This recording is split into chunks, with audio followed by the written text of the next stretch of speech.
Dear Kuya Bono,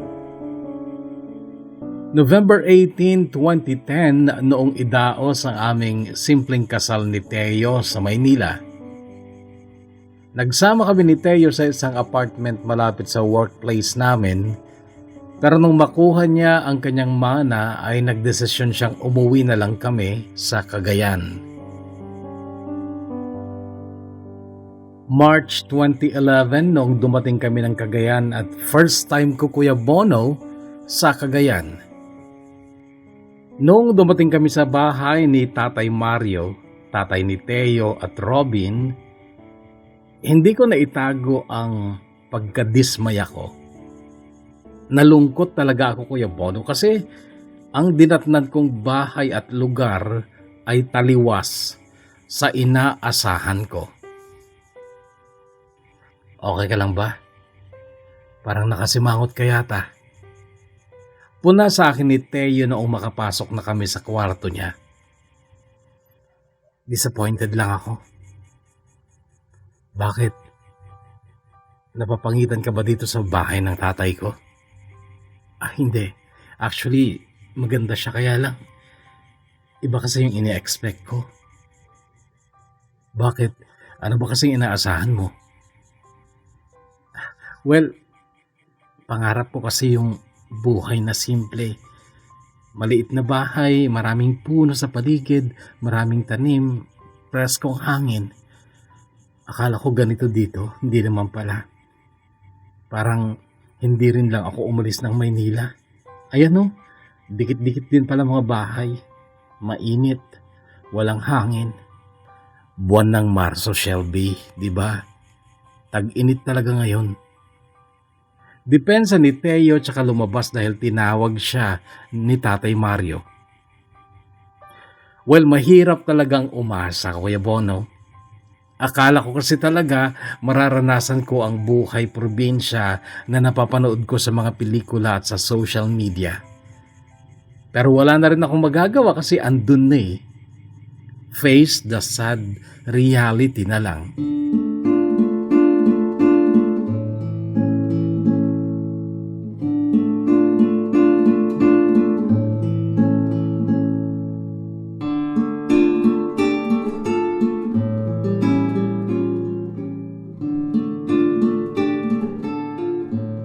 May branch kami sa Tugigaraw, Kuya Bono, at malapit lang naman ang Tugigaraw sa Solana.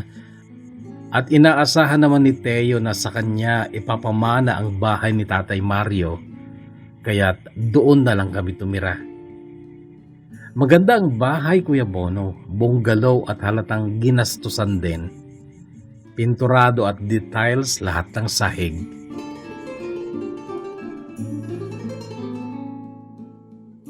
Bagong taon ng 2012 ko isinilang si Ozzy, ang panganay namin ni Teo.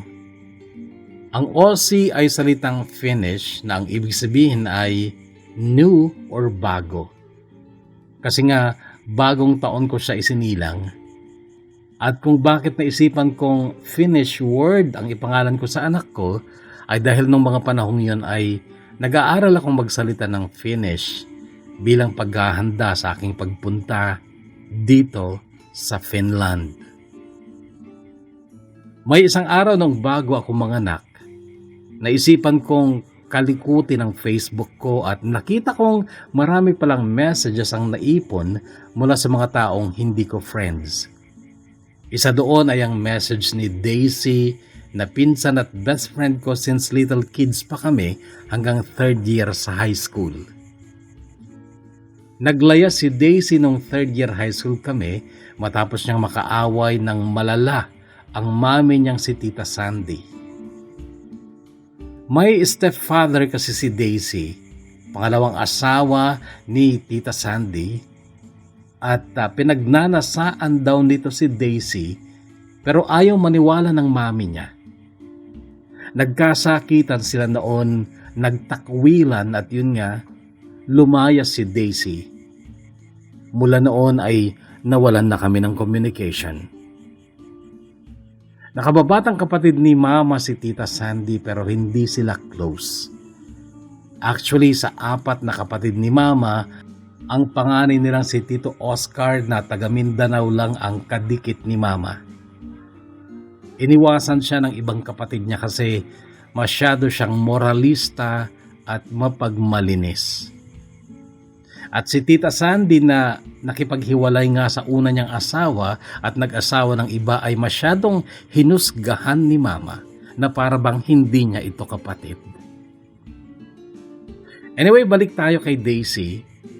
Nakapag-asawa siya ng matandang Finnish at nung time na mag-chat kami ay may dalawa na silang anak. May mga business din ang kanyang asawa at kaagad akong umuo nung tanongin niya ako kung gusto ko daw bang magtrabaho dito sa Finland. Distribution din naman ang business ng mister niya kaya hindi ito nalalayo sa trabahong nakasanayan ko na. Kaya lang ay kabuwanan ko noon kahit hindi pa ako nakagawa ng hakbang para mag-abroad.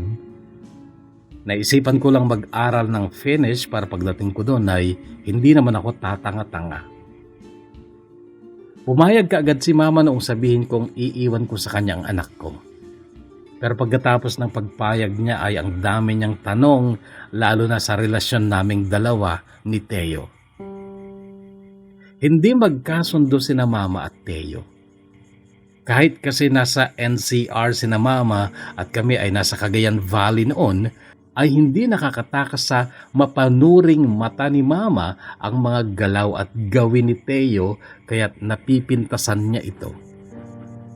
Pero ang pamimintas ni Mama ay para sana baguhin ni Teo ang sarili niya. Pero ma-pride naman si Teo at wala daw sinong tao ang makakapagpabago sa pagkatao niya at wala naman daw siyang dapat baguhin. Gayunpaman kahit na magulo na ang relasyon namin ni Teo noon, ay hindi sang-ayon si Mama na maghiwalay kami ng lalaking sinumpaan kong makasama habang buhay. Pinagbuklod daw kami ng Diyos kaya't malaking kasalanan kung kami ay maghihiwalay.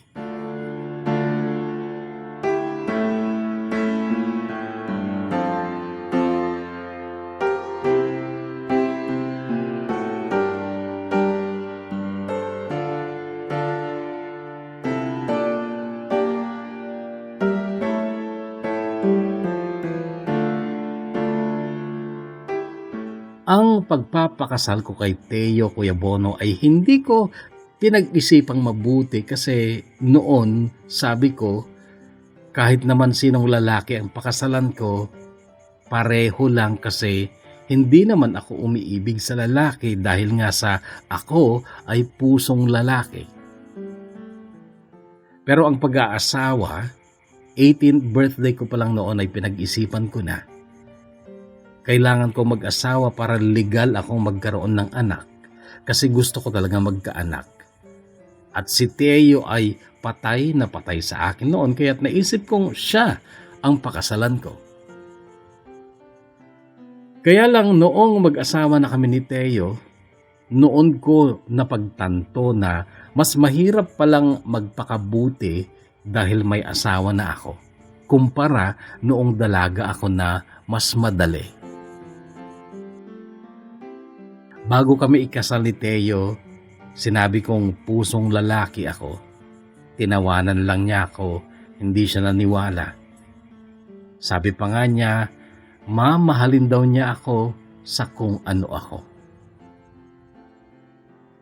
Noong panahong sinusulat ko ang unang kwento ko noong 2011 para sa programa mo sa radyo, Kuya Bono, 6 months pregnant na ako at okay pa si Teo noon. Kaya lang nung malaki na talaga ang tiyan ko, 9 months na ay sinabi niyang mag-maternity leave na ako. At noon na siya nagsimulang gumawa ng problema niya. Problema niya kako kasi sa totoo lang, hindi ako gaanong affected noon na may kinalulukohan siyang babae. Kahit na hindi ako ganon ka-obsess na obserbahan ang bawat kilos niya. Napapansin ko talaga. Kapag matutulog na kami, ako na yung nauunang mahiga sa kama at siya ay nasa labas pa at may kateks.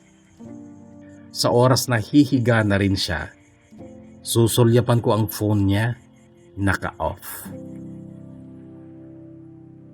Madalas din ay nagtatagal na siya sa loob ng CR, dala ang cellphone niya. Minsan, kumakain kami ng agahan kasama si Tatay Mario, nag-ring ang cellphone niya. Tumayo siya, lumabas pa ng bahay at doon niya kinausap yung tumawag sa kanya. Mukhang confidential yung tawag na yun ah. Nakangising sabi ni Tatay Mario noon. Baka chicks tay, sagot ko naman. Napatingin siya sa akin. Chicks? Abay mali yun. Narinig ko pang sabi niya. Pagbalik ni Teo, muli siyang umupo at nagpatuloy sa pagkain pero nasa bulsa niya na ang phone niya.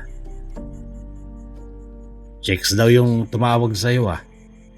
Narinig ko sabi ni Tatay Mario kay Teo pero sinulyapan lang siya ni Teo, hindi ito umimik. Ilang saglit pa ay uminom na ng tubig si Tatay Mario, tanda na tapos na siyang kumain pero hindi ito tumayo mula sa kanyang upuan. Palipat-lipat ang tingin niya sa amin ni Teo. Maya-maya pa ay nagsalita na siya. Kayo bang dalawa'y may problema? Halos sabay kaming sumagot ni Teo pero hindi kaagad kaya't ang sabi ni Tatay Mario, napilitan pa kayong sumagot ah. Ikaw Teo, nagdududa ito kasawa mo na may chicks ka. Meron ba? Hindi pa rin sumagot si Teo, Kuya Bono. Putang ina nyo. Kinakausap kayo, napipilitan lang kayong sumagot. Pero makinig kayong dalawa ha. Bago kayo dumating dito, tahimik ang buhay ko. Masaya ako kahit nag-iisa ako. At tandaan nyo to, hindi ko kayo inimbitahang tumira dito sa bahay ko. At sa oras na marinig ko kayong nag-away o ipakita sa harap ko na hindi na kayo nagkakasundo, huwag nyo nang hintayang palayasin ko kayo. Ayoko ng negative vibes dito sa bahay ko. Tandaan nyo yan.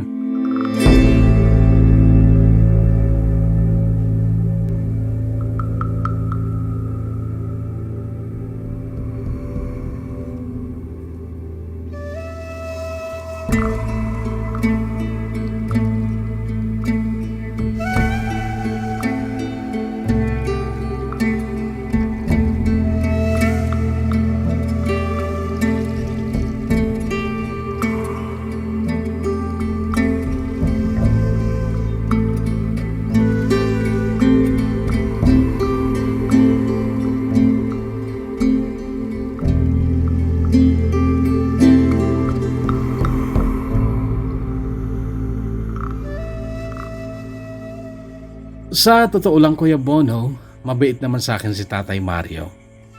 Matigas lang talaga ang ulo at puso niya pero madiplomasya naman siya. Dati siyang empleyado ng PTNT pero isa siya sa mga na-lay off noong umuso na ang cellphone. Ayon sa kanya, hindi na siya naghanap ng ibang trabaho noon dahil nagdesisyon siyang alagaan na lang ang asawa niya, yung biyanan kong babae na hindi ko naman nakita dahil noon ay nagkakasakit na. Nagbukid na lang siya noon at nag-alaga ng mga hayop. May galit siya sa kanyang ama, yung lolo ni Teo at Robin pero hindi ko alam ang dahilan. Basta't nalaman ko lang mula kay Teo na noong mamatay ang lolo niya ay hindi man lang nagpunta si Tatay Mario kahit nasa kabilang bayan lang ang bahay ng lolo nila. Kay Tatay Mario ko natutunan ng makinig sa programa mo sa radyo Kuya Bono noong bagong salta pa lang ako sa Cagayan noong 2010. Tuwing linggo, lalakasan niya ang radyo niya sa kanyang kwarto. Tapos lalabas siya, pupunta siya sa gilid ng bahay. Pupwesto sa kanyang duyan sa ilalim ng punong mangga na katabi lang ng kwarto niya. At dahil malakas ang radyo niya, dinig ko rin yung buong kwento kahit ako'y nasa kwarto lang din namin ni Teo. Kaya lahat ng stories na binasa mo nung nasa Cagayan ako Kuya Bono ay napakinggan namin ni Tatay Mario ng sabay. Pati noong basahin mo rin yung kwento ko. Kaya lang nung araw na yun na mabasa mo yung story ko, napansin kong iba lagi ang sulyap sa akin ni Tatay Mario. Pero hindi naman kaagad siya lumapit para magtanong. Isang araw pa ang dumaan, sabay kaming naghahapunan noon, wala pa si Teo. At noon lang niya ako inimikan tungkol sa kwento ko na binasa mo. Ikaw ba yung Shelby na sumulat doon kay Papa Bono? Medyo nakangiting tanong niya. Opo tay, ako yun. Bakit binago mo pa yung pangalan mo? Totoo naman yung kwento mo. Ganun po talaga tay. Hindi po lahat ng senders sinasabi ang totoong pangalan nila. Ganun ba? Sinabala Hindi mo na ikwento kung kumusta na sila matapos magpakamatay yung kapatid mong bakla. Hindi ba nagalit yung papa mo dun sa mama mo? Mabait po si Papa tay. Si mama naman, hindi pa rin nakaka-move on hanggang ngayon kasi sarili nga niya yung sinisisi niya dun sa pagkawalan ni CJ. Alam mo, sang-ayon ako dun sa isang kaibigan ng mama mo hindi kasalanan ng mama mo kung nagpakamatay yung kapatid mong binabae. Desisyon niya yun, di ba? Hindi ako sumugot sa sinabing yun ni Tatay Mario. Hindi kasi ako sang-ayon at ayaw ko naman siyang kontrahin. Isa pa, baka mapunta lang kay Robin na anak niyang bakla din ang usapan. Si Robin, tumaas ang respeto ko sa kanya noon, Kuya Bono. Well, hindi maganda ang pagtanggap niya noon na hindi siya ang pinili ko, pero kahit kasi nung kasal na kami ng kapatid niyang si Teo, tuloy pa rin ang communication namin at talagang concern siya sa akin. Talagang mas mabait siya kumpara kay Teo. Alam kong mali ang magkumpara pero hindi ko yun maiiwasan. Nandun din yung na-realize ko na kung siguro si Robin ang inasawa ko, malaki sanang matutulong niya sa akin lalo na sa mga gawaing bahay. Masinop sa lahat ng bagay si Robin at mahilig siyang mag-decorate. Si Teo kasi maton at talagang tamad sa mga gawaing bahay. Ultimo, pinagkainan niya kapag siya ang huling kumain, iiwanan lang niya sa lababo. Hindi lang ako umiimik kasi nga alam ko namang bahagi yun ng tungkulin ko bilang asawa. Pero deep inside talaga, Kuya Bono, ay nanggigigil ako. Ako kasi lahat, maglaba, magluto, maglinis ng bahay. Buti nga't si Tatay Mario ay likas na masipag maglinis sa bakuran kaya't menos yun sa mga gawain ko. Sanay naman ako sa mga gawaing bahay, Kuya Bono, kasi nakalakhan ko naman ng tumulong sa mama ko. Kahit pusong lalaki ako, gawaing babae naman ang mga nakamulatan ko. Hindi naman kasi talaga ako nagpaka-tomboy sa kilos, salita at pagdadala. Puso ko lang talaga ang tomboy. Kaya nang mapansin kong may kaduda-dudang kilos si Teo na may babae siya, hinayaan ko lang. Hindi ko siya kinumpronta or inaway. Ang ginawa ko, Kuya Bono, bilang ganti naman ay naghanap din ako ng iba sa social media. Pero hindi lalaki ang hinanap ko kundi babae.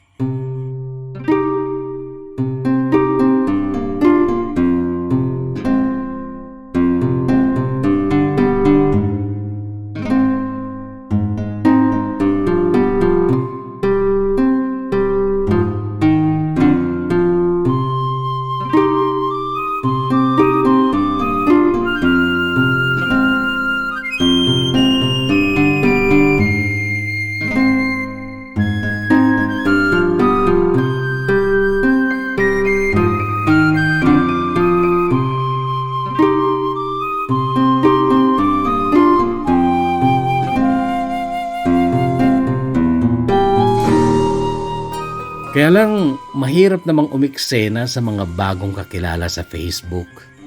Maraming magagandang babae ang nag-confirm sa akin kasi kinarir ko talaga ang paghahanap ng babae sa Facebook.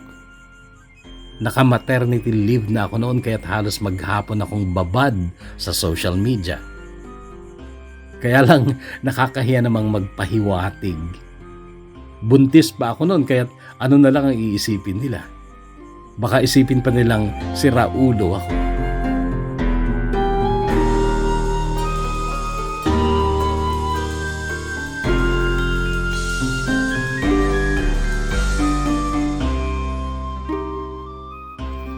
April ay nag-birthday si Teo at naghanda siya. Dumating ang mga kaibigan niya nung high school. Para silang nag-reunion noon. At isa sa mga bisita ni Teo ay si Rebecca o Reby. At sa ganitong paraan niya ipinakilala si Reby sa akin. Oh, eto si Reby. Pareho kayo ng drama. Sinasabi din niyang tomboy siya pero nakarami naman ng boyfriend. Nagkamay kami ni Reby noon at natingnan ko siya sa mata. Nabasa ko siya at alam kong nagsasabi siya ng totoo. Pareho nga kami. Hindi rin siya ayos tomboy hanggang balikat ang buhok niya at may bangs pa. Moreno siya at medyo chubby. Kinuha ni Reby sa akin noon si Ozzy. Kinarga niya at nilaro habang nagkukwentuhan kami. At naging simula yon ng magandang ugnayan namin ni Reby. At natutuwa ako sa kanya noon, Kuya Bono, kasi ang boyfriend niya that time ay isang budding na nurse. Si Paul na noon ay 38 na. 28 naman kami ni Reby noon. Noong madenggi ako, na-admit ako sa St. Paul Hospital at 3 beses pa akong dinalaw ni Reby at minsan ay kasama niya si Paul. Malambot talagang magsalita at kumilos si Paul pero gupit lalaki naman. Mataas nga lang ang hairline niya noon at sabi niya ay lahi daw nila ang kalbuhin.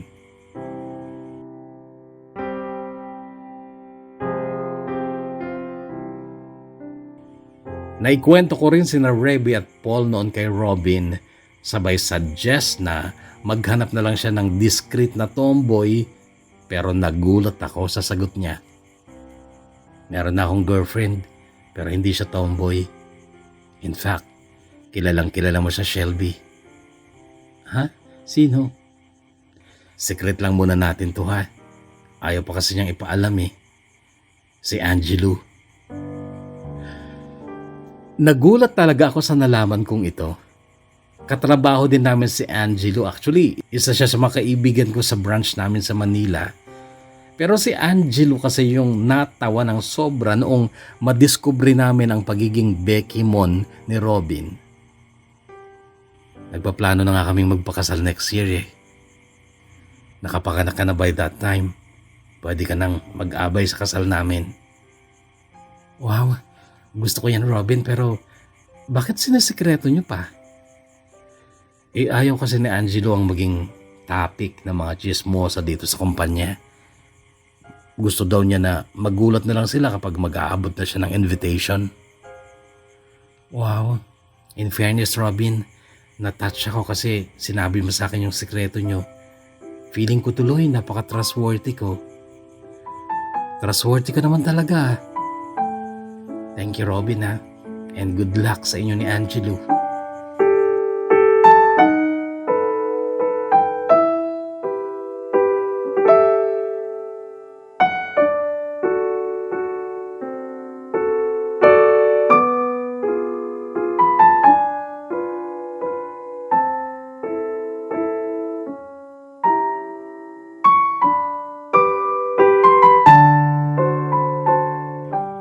Wala pang 1 taon si Orsi ay naglakad na ako ng papers ko sa pag-abroad.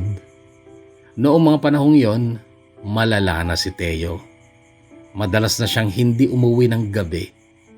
Meron pang ang 3 araw hindi siya nagpapakita. That time ay naka-maternity leave pa ako kaya binibigyan niya ako ng perang panggastos. Kahit na alam niyang may pera akong sariling nakatabi. Maalala ko nung dumating siya ng maagang-maaga pagkatapos ng 3 araw na hindi nagpakita. Nagluluto ako ng almusal at si Tatay Mario na may nagkakape. Noong pumasok sa main door si Teo pero dumiretso sa kwarto namin. Aba, kaaga namang bisita nun. Sino ba yun? Ganito ang sarkastikong biro ni Tatay Mario nang makita niya si Teo. Tinawanan ko siya pero ang sabi sa akin, tatawa ka pa. Ngayon ka nga lang inuwian ng asawa mo. Inatawa po ako sa inyo eh. Pagkamalan mo bang bisita yung anak mo? Shelby, nagtataka ako sa iyo eh. Hindi ka naman siguro tanga pero ayan, masyado na halatang niloloko ko ng asawa mo. Nagagawa mo pang tumawa.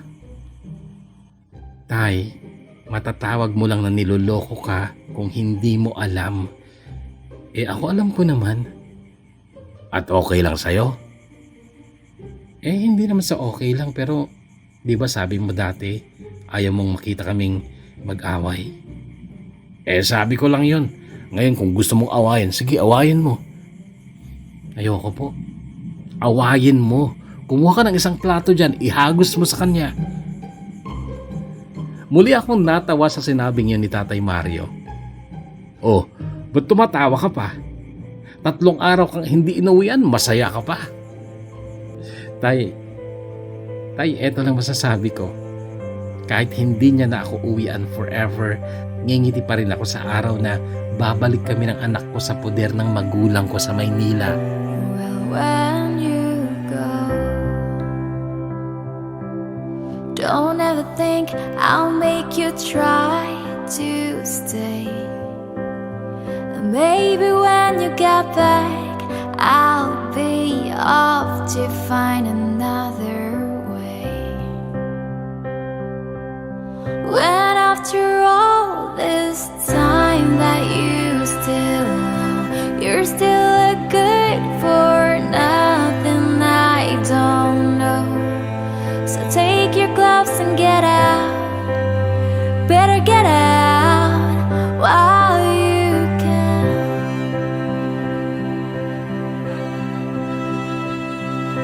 When you go, would you even turn to say I don't love you like I did yesterday? Noong paalis na si Teo nung umaga pa rin yun ay nasa sala si Tatay Mario at narinig ko siyang sinabihan niya si Teo na mag-uusap-usap daw kami. Pero umalis pa rin si Teo at ang sabi niya ay malilate na raw siya sa trabaho niya. Nilapitan ko si Tatay Mario noon at ang sabi ko, Tay, huwag ka na mag-abala na pag-ayusin kami ni Teo. Bakit hindi? Eh mukhang naliligaw ng landas.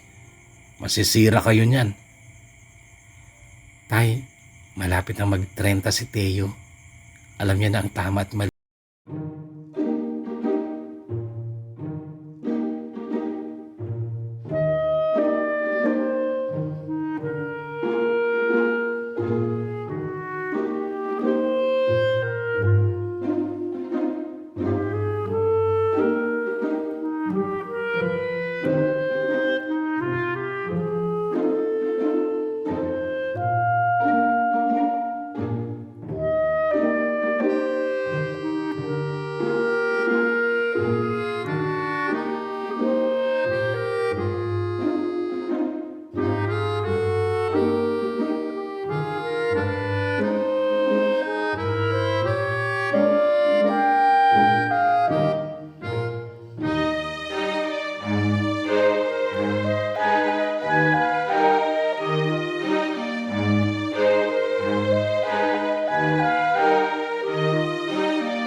Talik sa kapwa ko babae.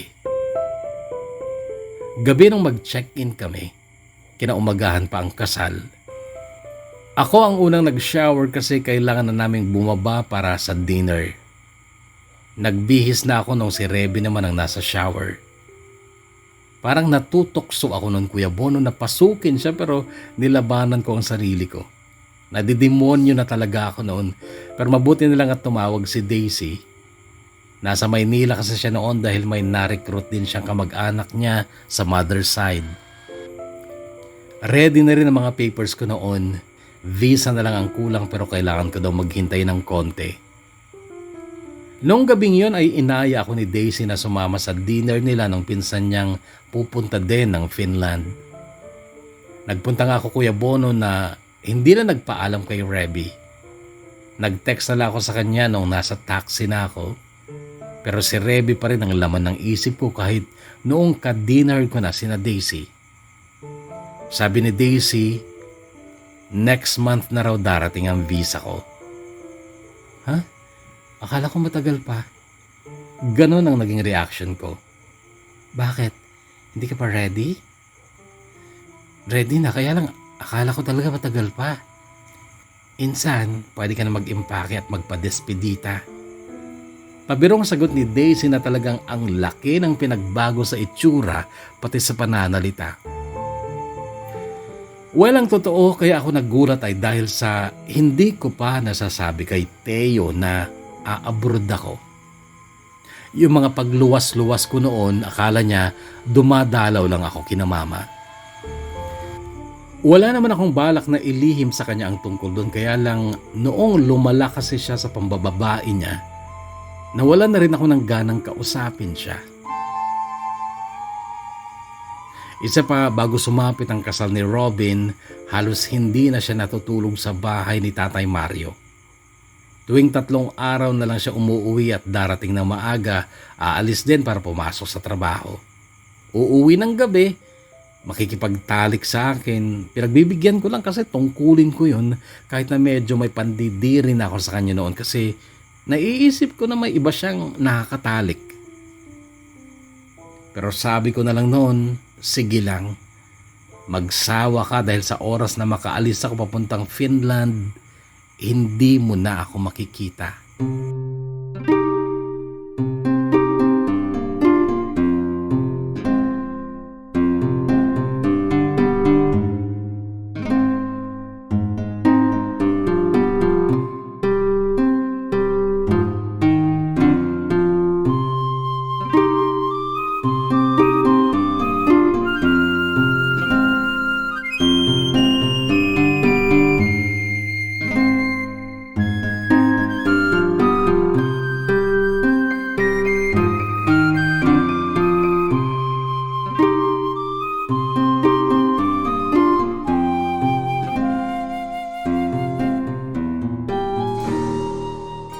Nung pagkapanganak ko, Kuya Bono, ay nag-tender na rin ako ng resignation sa kumpanya kasi abroad nga ako at nawalan na rin talaga ako ng ganang pumasok. Naiisip ko noon na baka alam na rin ng mga katrabaho namin tungkol sa pagloloko ni Teo at hindi ako komportable sa mga magtatanong sa akin. Punong-puno din kasi ng marites ang branch namin, Kuya Bono, at sa totoo lang hindi ako sanay sa ganun.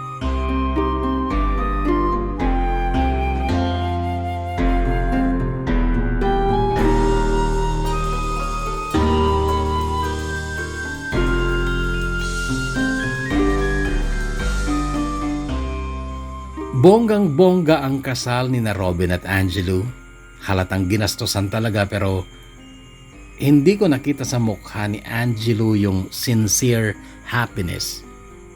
At nauunawaan ko yun, Kuya Bono, kasi pinagdaanan ko din yun. Yung kasal na gusto mo lang matapos pero hindi mo talaga nai-enjoy.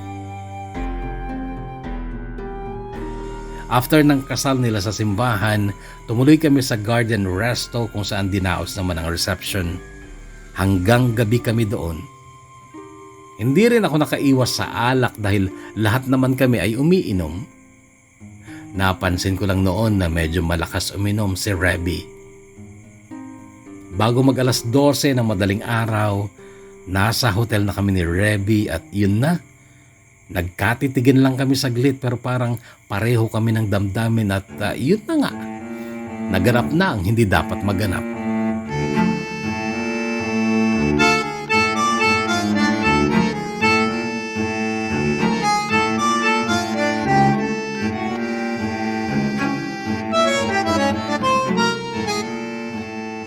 Ang totoo, naasiwa ako sa nangyari. May pandidiri akong naramdaman sa sarili ko, pero sabi ni Reby, normal lang daw yun kasi first time ko. Nagkape kami pagkatapos nun at nagkwentuhan pa. Napagkwentuhan namin si Paul na boyfriend niya, pero nagulat ako sa sinabi ni Reby. Handa akong iwanan si Paul para sa'yo, Shelby. Kay Paul, dinadaya ko lang ang sarili ko. Hindi naman ako maligaya sa kanya. Sa'yo ako maligaya, Shelby. Yung totoong ligaya. Kasal ako, Reby. At saka abroad ako. Hindi rin lang tayo makakapagsama.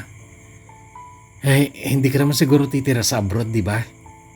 Maghihintay ako sa pag-uwi mo. At yung si Theo, bakit ka nagtitiis sa piling niya kung hindi ka naman masaya? Alam mo, Shelby, maikli lang ang buhay natin. At masasabi mo lang na worth it ang buhay mo kung naging maligaya ka. Mahal kita. At ramdam na ramdam ko na mahal mo rin ako.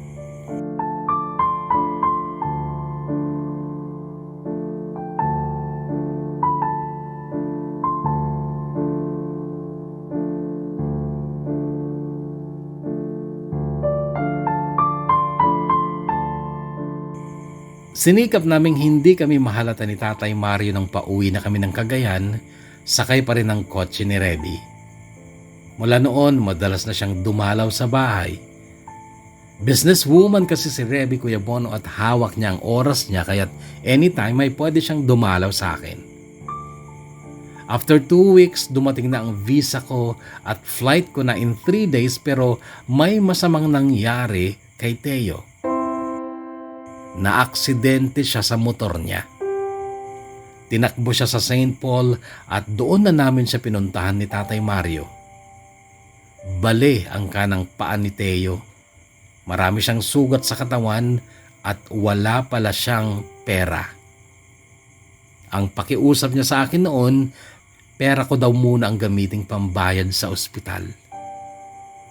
Noon ako hindi nakapagpigil, Kuya Bono, nakapagsalita na ako sa wakas. Masyado bang magastos yung babae mo? Walang natitira sa'yo, wala kang ipon? Babae? Ano bang babae? Teo, naka-aksidente ka na. Magsisinungaling ka pa? Wala akong babae. Teo, umaamin ka na. Sabad naman ni Tatay Mario. Akala mo ba hindi ko alam na binenta mo yung kalahating ektarya mula sa lupang minana mo sa lolo mo? Lahat ba yun ginastos mo lang sa babae mo? Papa, sino bang nagsabi sa inyo may babae ako? Bakit ko naman gagawin yun? Yang si Shelby, pinaghirapan kong mapangasawa yan. At hanggang ngayon nga, hindi ko pa nakukuha ng lubos ang loob niya, tapos mambababae pa ako. Eh bakit wala kang pera? Bakit madalang kang umuwi? Sinong inuuwian mo kapag hindi ka umuwi sa amin? Noon, Kuya Bono, ay nagkamot pa siya ng ulo at saka ngumiti ng alanganin. May pinagkakaabalahan lang ako. Sorpresa ko sana sa'yo. Anong sorpresa? Teo, huwag ka na magpalusot. At hindi ko pwedeng galawin ang pera ko dahil mag-a-abroad ako, kakailanganin ko yun. In fact, flight ko na next week. Nakita kong nagulat siya at hindi nakapagsalita. Ibenta mo na lang natitirang bukid mo para may pambayad ka dito sa ospital. Sabi ko pa, pero nakita kong umagos ang luha niya. Iiwan mo ako? Narinig kong sabi niya. Hindi ko siya matingnan, nalito ako sa naging reaction niya, Kuya Bono. Maya-maya pa inabot niya sa akin ang kanyang cellphone. Kinuha ko naman at nakita ko sa screen ang isang bagong tayong bahay na napapalibutan ng maraming puno at mga halaman. Kalahating semento ang dingding na wala pang pintura at kalahating sawali na may varnish na. Maganda. Nung scroll ko ay ibang anggulo naman ng nasabing bahay ang nakita kong mga pictures. Bahay natin yan. At kaya madalang akong umuwi dahil kahit gabi, gumagawa kami dyan kasi gusto kong matapos kaagad. Kasi susurprise ko sana sa'yo. Shelby, huwag mo naman akong iwan. Mahal na mahal kita, kayo ng anak natin. Teo, alam mo naman, hindi kita mahal. Dati mo nang alam yan. Oo, alam ko, Shelby. Pero hindi pa rin ako sumusuko. Hindi pa rin ako nawawalan ng pag-asa na isang araw, mamahalin mo rin ako. At kahit hindi dumating ang araw na yun, kahit hindi magbago ang puso mo, okay lang basta sana, huwag mo akong iwan. Huwag mo huwasakin yung pamilya natin. Please, Shelby. Please. Dito ka lang. I can see the pain living in your eyes, and I know how hard you try. You deserve to have so much more. I can feel your heart and I sympathize, and I'll never criticize all you've ever meant to my life. I don't wanna let you down, I don't wanna lead you on, I don't wanna hold you back from where you might belong. You would never ask me why my heart is out the skies. I just can't live a lie anymore. I would rather hurt myself than to ever make you cry.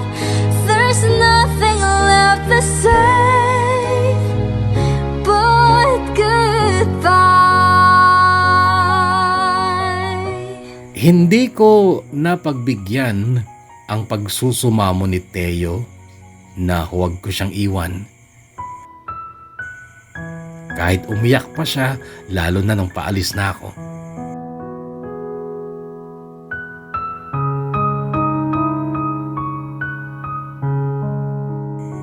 Tumuloy pa rin ako dito sa Finland. Iniwan ko muna kay mama si Ozzy, pero after 2 years, umuwi ako ng Pilipinas para sunduin sina Teo at Ozzy.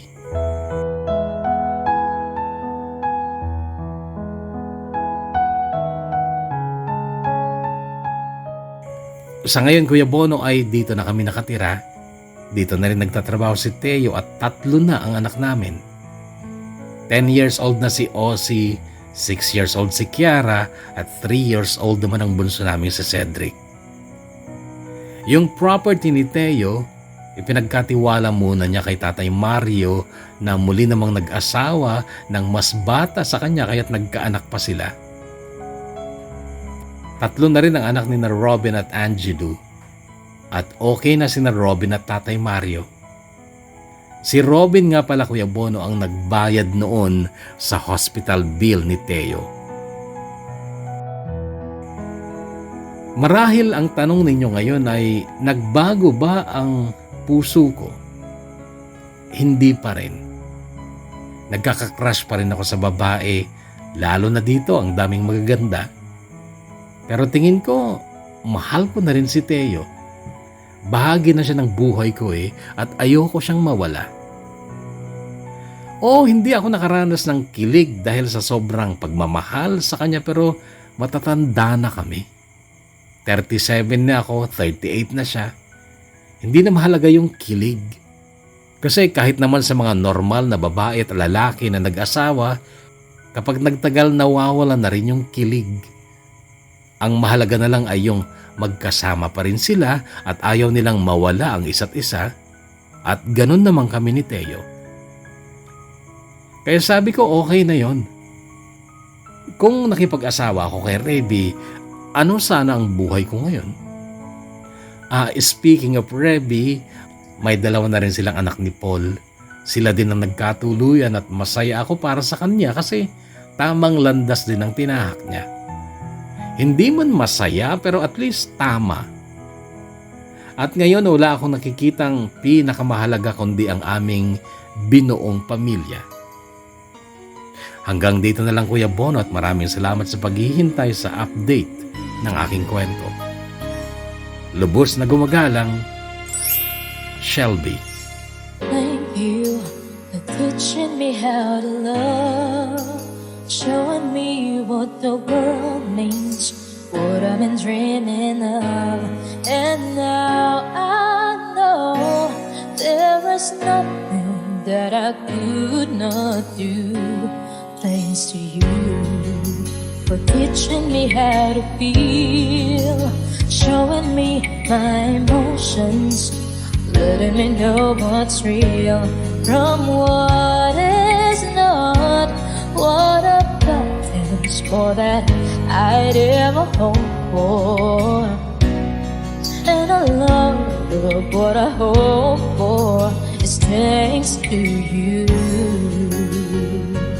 No mountain, no valley, no time, no space, no heartache, no heartbreak, no fall from grace can stop me from believing that my love will pull me through.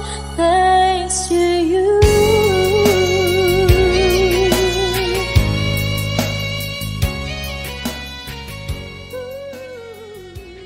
Kahugot na Shelby, una sa lahat maraming salamat sa pagbabahagi mo ng part 2 ng iyong kwento ng buhay at pag-ibig dito sa Kahugot TV. Congratulations! Binabati kita sapagkat napakaswerte mo sapagkat binigyan ka ng Diyos ng isang kagaya ni Teo na mapagtiis, mapaghintay, matyaga at sobra kang mahal. Talagang hinintay niya yung panahong malagpasan mo yung period ng buhay mo na naghahanap ka ng kilig at mainit na pag-ibig. Although bata ka pa, 37 ka pa lang, di ba? Sa mga 37 dyan, mga 40 years old dyan, talaga bang hindi na kayo nakakaramdam ng kilig? Bata ka pa sa tingin ko, Kahugot, na Shelby, at sa tingin ko may mga pagsubok pang darating. Pero ang importante dyan ay determinado ka na huwag sirakin o wasakin ang pamilyang binuo ninyong dalawa ng iyong asawa na si Teo. Magpakatatag ka lamang at manindigan doon sa sinasabi mong tama. At ngayon pa lang binabati kita. Congratulations at again, maraming salamat. At ngayon sa ating mga shoutout, shoutout kay Jimboy Tanggoy, ganun din kay Arlene Zaban, pa-shoutout po Kuya Bono listening here in Hong Kong. Special mention to my mahal na si Margie Soriano from Rona Malonda. Pa-shoutout po sa mga anak ko, Mildred Joy, Jared Wendy, Jan Cedric mula kay Maricel Macapia. Charmaine Vibe Gamay, shoutout to you. Ganun din kay JV Catulin. Pa-shoutout po dito sa Riyadh at sa asawa ko na si Clarence Viharens at sa mga anak ko, Clark and Sofia. Miss you all from Maribel Mijares. Shoutout din kay Beth Marie Caleja. Shoutout kay Arvin Magayon o Gamayon yata to. Pa-shoutout po sa asawa ko, RG Carona, na masipag at mapagmahal na asawa at ama sa amin, Torino, Italy. Susan Galiebo Viernes, shoutout to you. Ganun din kay Margie Tombali of Hong Kong from Tugue. Pa-shoutout, I am your avid listener. I now enjoy listening to your program kasi hindi ko namamalaya ng paglipas ng oras. Listening from Kingdom of Saudi Arabia. Kasama ko lagi sa pag-aabang ang mga kaibigan ko na sina Lian Tubadeza, Divina Duyaw, Mary Jane Basag from Bagao, Cagayan. Ito ay mula kay Angelica Pontano, Sinamag ng Apari. At pa-shoutout po kuya, watching from Dinapige, Isabela. Pabati na rin po sa buong pamilya ko at sa taong pinakamamahal ko. Walang iba kundi si Jonel Novillos ng Maria Aurora. Mansari po namin ngayon mula kay Jane Rose Vargas. Belated mansari sa inyo. Mohiden Tongkay says shout out to my friend na si Ana Marie Pineda. Maricel Garduque of UAE. Ay, si Ana Marie. Good thing at Fred pala kayo, ano? Maricel Garduque of UAE. Shout out to you. Ganun din kay Junlin Papio. Lovely Joy Garcia of Angadanan, Isabela. Pa-shoutout po Kuya Bono. Hi sa mga anak ko dyan sa Tugigaraw. Kay Ivan at Casey. Mula kay Princess Litan of Kingdom of Saudi Arabia. Queen Joyce of Oman. Shoutout to you. Ganun kay Arvin Gamayon. Shoutout sa pamilya ko dyan sa Gataran, Family Tolentino. Mula kay Aya ng Hong Kong. Adelaida Remo of Hong Kong. Mula sa Kamiling Tarlac. Shoutout sa iyo. Ganun din kay Jake Chris ng Hong Kong. Huwag kalimutang bagitin ang salitang shoutout para kayo po'y mapasali sa susunod nating shoutout. As long as pasok po kayo sa first 20. Kaya kailangan po ninyong mag-subscribe upang sa ganon kapag po kasi subscribe kayo ay merong notification na darating sa inyo kapag meron tayong bagong upload. At pag dumating yung notification, edi view mo agad at mag-comment ka kaagad ng shoutout. Okay? So hanggang sa muli tayo magkakarinigan para sa panibagong kwentong hatid ng Kahugot TV. Kahugot mo sa bawat kwento. Ay mali pala. The Kahugot YouTube channel. Stay healthy Kahugot, stay safe, and God bless us all.